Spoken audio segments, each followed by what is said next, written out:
वक्त की यह है कि एन श्रीनिवासन ने इस्तीफे से इनकार कर दिया है। मुंबई पहुंचे श्रीनिवासन ने कहा है कि मैं इस्तीफा नहीं दूंगा, मैंने कोई गलत काम नहीं किया है, मेरा जबरन इस्तीफा नहीं लिया जा सकता है।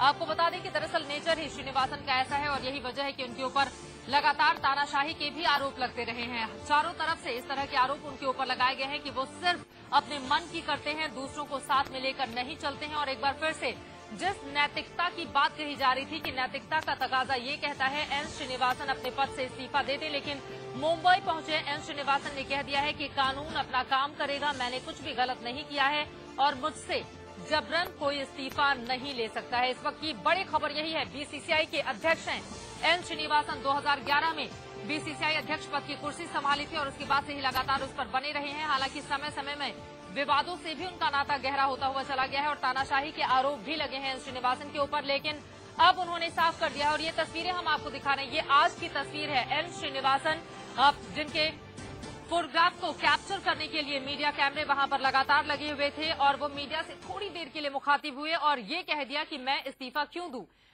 दो तस्वीरें हम आपको टीवी स्क्रीन पर इस वक्त दिखा रहे हैं। मयप्पन की एक तरफ किला कोर्ट में पेशी हुई है, वहीं दूसरी तरफ दामाद से मुलाकात करने के लिए मुंबई पहुंचे हुए हैं एन श्रीनिवासन। जब मीडिया ने उनसे ये सवाल किया कि क्या नैतिकता के आधार पर श्रीनिवासन बीसीसीआई के अध्यक्ष पद से इस्तीफा देंगे, तो उन्होंने कह दिया कि जबरन इस्तीफा नहीं लिया जा सकता, मैंने कोई गलत काम नहीं किया है, मैं इस्तीफा क्यों दूं। ससुर ने कर दिया है इस्तीफे से इनकार, लेकिन दामाद इस वक्त किला कोर्ट के अंदर है। वहां पर अब फिलहाल मुंबई पुलिस की ओर से तर्क रखे जा रहे हैं कि आखिर वो क्यों अपने रिमांड में लेकर पूछताछ करना चाहती है।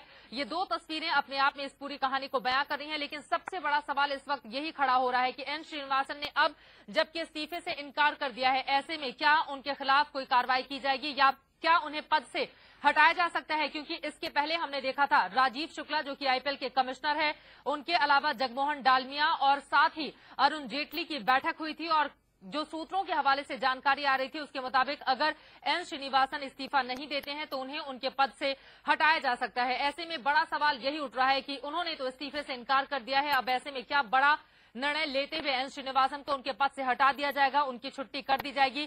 फिलहाल ऐसी स्थिति अभी बनती हुई नजर नहीं आ रही है। शाम तक जैसे जैसे घटनाक्रम आगे बढ़ेगा शायद तस्वीर और ज्यादा साफ हो पाए, लेकिन एन श्रीनिवासन को इस वक्त आप अपनी तस्वीरों में टीवी स्क्रीन पर देख पा रहे हैं। एन श्रीनिवासन जो कि बीसीसीआई के अध्यक्ष हैं, 2011 में उन्हें बीसीसीआई का अध्यक्ष बनाया गया था, तब से लगातार वो इस पद पर बने हुए हैं। लेकिन आज जब उनके दामाद की गिरफ्तारी और दामाद की किला कोर्ट में पेशी के बाद मुंबई पहुंचे मीडिया कर्मियों ने सवाल किया एन श्रीनिवासन से, तो उन्होंने कहा कि मैं इस्तीफा क्यों दूं, मेरी गलती ही क्या है।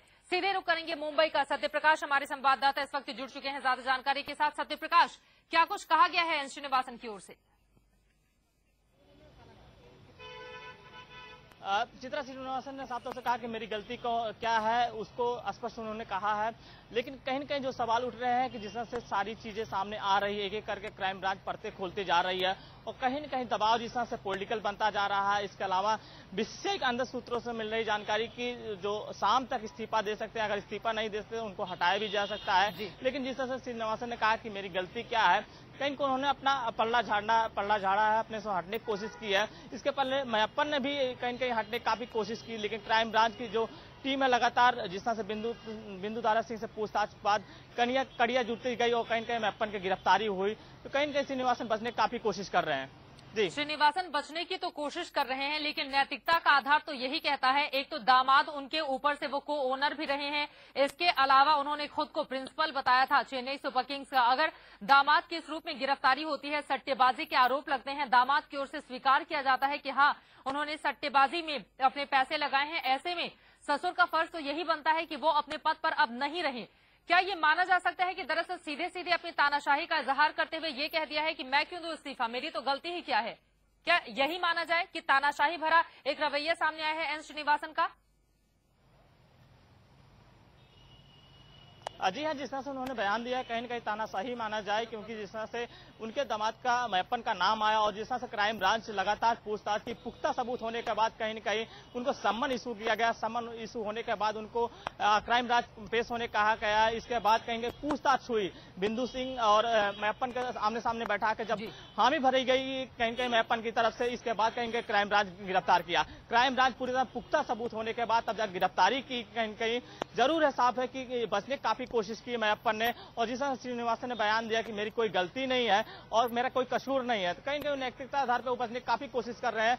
और जो बीसीसीआई सूत्रों से जानकारी मिल रही है कि अगर नहीं हो आते तो हटाया भी जा सकता है, जिस तरह से दबाव बन रहा है। राजनीतिक पार्टियां साफ तौर से कहीं कहीं श्रीनिवासन को हटाने की बात कर रही है। अब देखना क्या शाम तक अलग रंग लाता है, जिस तरह से कड़ियां बदलती जा रही हैं। और जो मैयप्पन को कोर्ट में भी पेश किया गया है, तो वहां पे क्राइम ब्रांच की टीम क्या सामने बात रखती है, अदालत के सामने मैयप्पन को रिमांड लेने की कोशिश करती है और अन्य खुलासे हो सकते हैं कोर्ट में। जी।